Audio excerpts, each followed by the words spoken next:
Hola, el día de hoy hablaremos sobre los huesos axiales y apendiculares con un enfoque en huesos craneales. Como primer punto tenemos el esqueleto axial, es una parte fundamental del esqueleto humano, compuesto por el cráneo, la columna vertebral, las costillas y el esternón. Es esencial para la estabilidad y el movimiento del cuerpo humano.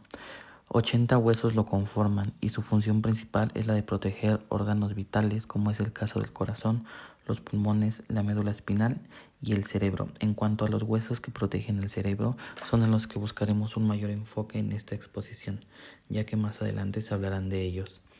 Además, este esqueleto mantiene el soporte postural del cuerpo. Como siguiente tema tenemos el esqueleto apendicular. Este está compuesto por un total de 126 huesos, que se dividen en dos grupos principales, los huesos de las extremidades superiores y las extremidades inferiores. La principal función del esqueleto es facilitar el movimiento. Esto incluye la locomoción.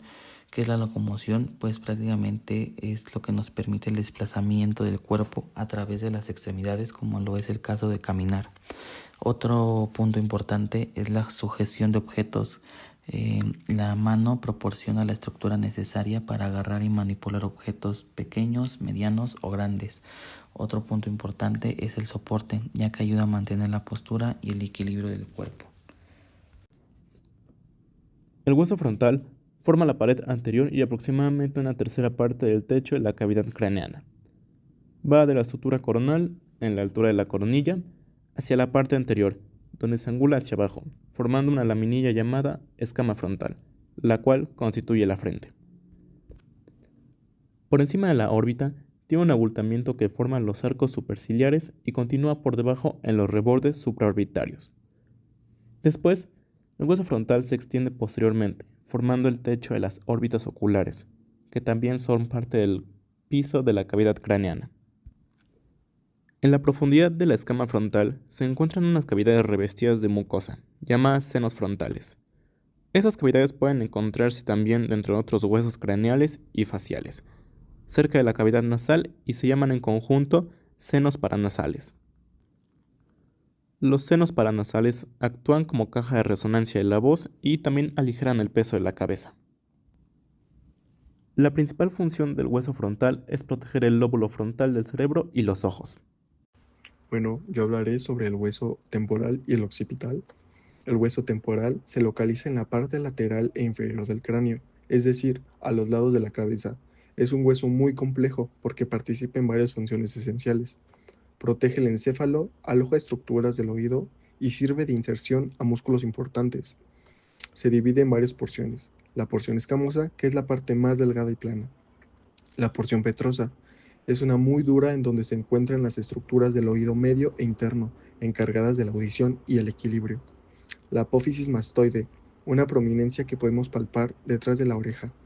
En cuanto a los músculos asociados al temporal, destacan el músculo temporal, que es uno de los principales músculos de la masticación porque eleva la mandíbula, el esternocleidomastoideo, que se inserta en la hipófisis mastoide y permite girar e inclinar la cabeza.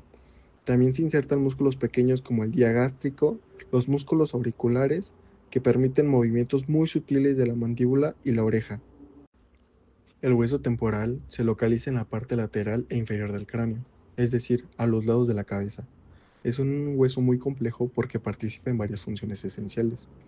Protege el encéfalo, aloja estructuras del oído y sirve de inserción a músculos importantes. Se divide en varias porciones. La porción escamosa, que es la parte más delgada y plana. La porción petrosa es una parte muy dura donde se encuentran las estructuras del oído medio e interno, encargada de la audición y el equilibrio. La apófisis mastoide, una prominencia que podemos palpar detrás de las orejas. En cuanto a los músculos asociados al temporal, destacan el músculo temporal, que es uno de los principales músculos de la masticación porque eleva la mandíbula, el esternocleidomastoideo, que inserta en la hipófisis mastoide y permite girar e inclinar la cabeza. También se insertan músculos pequeños como el diagástrico, músculos auriculares que permiten movimientos muy sutiles de la mandíbula y orejas. Por otro lado, el hueso occipital se encuentra en la parte posterior e inferior del cráneo, en la zona de la nuca. Su función principal es proteger la parte posterior del encéfalo, y dar paso a la médula espinal a través de su gran abertura llamado agujero magno. En este hueso encontramos varias estructuras importantes, como la protuberancia occipital externa y las crestas occipitales, que sirven como puntos de inserción para músculos potentes. Entre los músculos relacionados con el occipital, podemos mencionar el trapecio, que permite extender la cabeza hacia atrás y también mover los hombros. Los músculos suboccipitales, como el recto posterior mayor y menor de la cabeza, y los oblicuos, superior e inferior, que ayudan en movimientos finos como extender, rotar y estabilizar la cabeza. Además, el esternocleidomastoideo también tiene inserciones en esta región, contribuyendo al movimiento del cuello. Los huesos parietales son dos huesos planos, uno a la derecha y otro a la izquierda, de forma similar a un cuadrado que se unen en la línea media por la parte superior de la cabeza y forma parte significativa de la bóveda del cráneo. El hueso parietal tiene 4 bordes que se articulan con los huesos adyacentes del cráneo por medio de varias suturas, formando así las fontanelas, popularmente conocidas como mollera. Estos bordes son el borde sagital, ubicado superiormente, el cual es el más ancho y largo de todos. Los dos huesos parietales se articulan entre sí mediante los bordes sagitales para formar la sutura sagital. Después está el borde escamoso, el cual está ubicado inferiormente. Este comienza delgado y recto en la parte anterior, se arquea en el medio y luego se engrosa en la parte posterior. El borde escamoso entra en contacto con 3 estructuras óseas. De anterior a posterior, estas son las altas mayores del hueso esfenoides y las porciones escamosa y petrosa del hueso temporal. Estas articulaciones forman las suturas esfenoparietal y parietomastoidea. Luego, el borde frontal, ubicado anteriormente.